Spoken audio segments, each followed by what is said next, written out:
Hello and welcome to part 5 of our Python lab activity in Python. And again, conditional statements still, but in this problem we used match case for our conditional statements. But still we still used if and else if. So we have the main condition here, the main function, and inside is we will ask for an input for a menu. So this is like a coffee menu ordering. So we have coffee, tea, juice, and water. And then out fee stands for the takeout fee. So the price would be different if the order would be taken out. There will be a +5 because of this value right here. So we will check first. We will ask for what the order is, and we will check that using the match case. So a match choice, which is the variable choice, we will check their input. If the input or if the choice variable choice is equals to coffee or juice or water, then we will do the block of code that is inside those case scenarios. So match choice, match variable, and then the input value. Say we have coffee. Let's check coffee. The price of coffee is 80 pesos. 80 pesos. We will print the price of the coffee, 80 pesos, and then choice 2. So this is just a variable holder. We will ask for the option to dine in or take out. We will ask the user for dine in or take out. Then, depending on their input, that would be the price of their order would be calculated. If they would choose to dine in, if choice 2 is equals to 1, they would choose to dine in, then the total price is the normal price, which is 80 pesos. But if they choose to take out the order, then we will add the takeout fee, which is 5 pesos. So price plus out fee, which is 80 plus 5, total price would be 85. Let's try that first. Let's type coffee. So the match case scenario meets this condition, coffee, because we type coffee.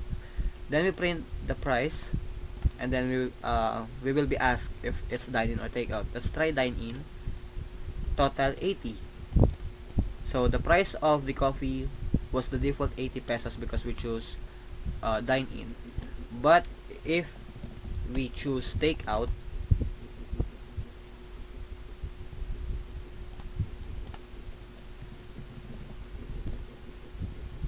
or the second option,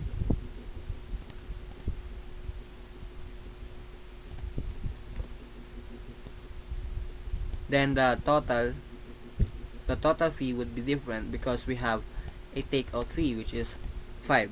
So default value or default price 80 plus 5, that is 85. Those conditions would be the same for tea and juice. The only difference of those are the prices. So coffee has 80 pesos, tea is 60 pesos, and juice 45 pesos, then water is 25 pesos. Let's try juice. Price 45 pesos, take out, that would be 50.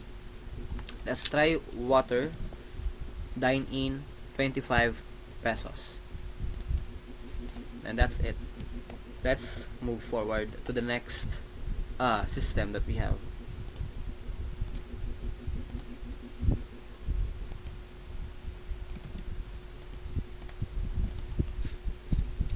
So here we have a grade checker.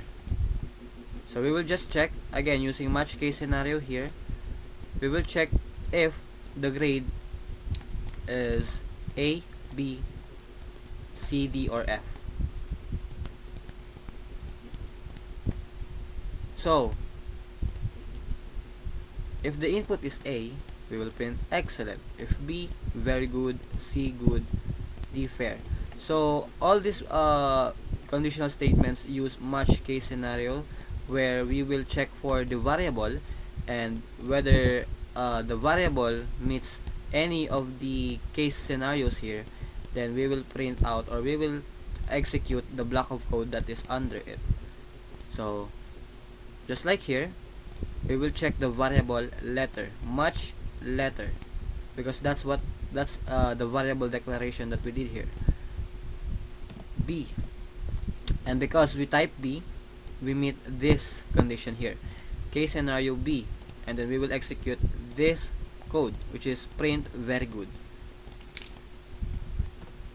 So there's nothing more to explain. That's just it, a match case where we check for the value of the variable and then print the block of code or the code that's inside that condition.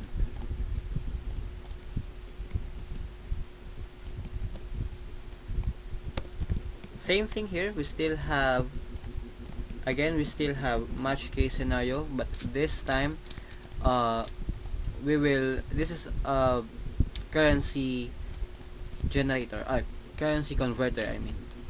So we will ask for an input amount and then code, or the currency code. So we will check again the variable code and its value. So if the value is USD, which are the options here, USD, EUR, JPY, PHP, then we will execute this value that is under those case scenarios. So let's check. Let's have USD. Wait, my bad. Amount 5,000 and then USD. So the conversion rates are different based on which currency code you choose. So for USD, we have a rate of 56, EUR or euros, we have 42, JPY 0.80, and then PHP we have 1. So they have the same equations, which is total is equals to amount multiplied by rate, because we are trying to convert the amount or the money, and based on the rate would based on which conditions here on the case scenarios would be true. So we just check the variable code and then what would be the value of that variable, which is it gonna be USD, EUR, JPY, or PHP, and then if any of those are meet the case scenarios, then we will execute this block of codes right here.